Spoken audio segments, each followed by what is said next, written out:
Hi, I'm Dr. Shelley Sommerfeldt, psychologist and wellness coach with the Loving Roots Project. And today's video is about meaningful, connected relationships.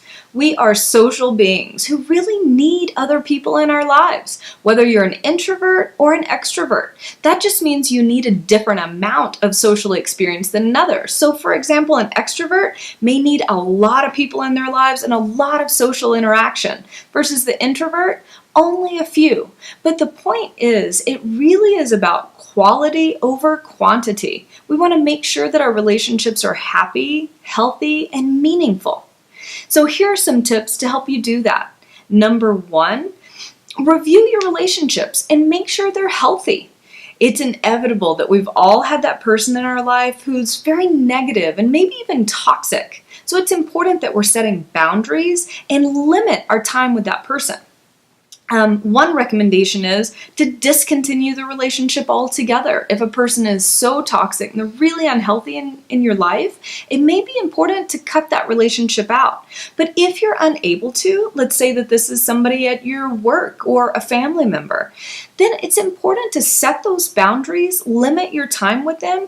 Or if you can't change those things, then one thing you can do is ensure all your other relationships are really healthy. That way it's a better balance. You have lots of healthy relationships, and then here's this one really unhealthy one. And it has less of an impact when it's just this one small section and you have all of this other positive, healthy interaction. And number two, make sure that your interactions with the people in your lives are genuine and meaningful. This is something that we can often take for granted, that we get caught up in being an autopilot. So you're sitting with a friend, eating lunch, and you aren't really fully present. You're distracted on what you need to get at the grocery store or some stressors of the day, and you aren't being fully attentive to them.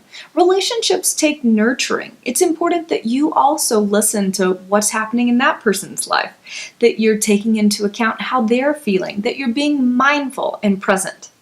And last, be sure and put forth that effort. Relationships take work. We often say that. People know that relationships are hard and they take work, but most of the time when we say that statement, it's about intimate relationships. And we sometimes forget that friendships also take work. They take nurturing, they take time, and we need to be present and mindful. So I hope today's video has motivated you to review the relationships in your life and make sure they're happy, healthy, and meaningful ones.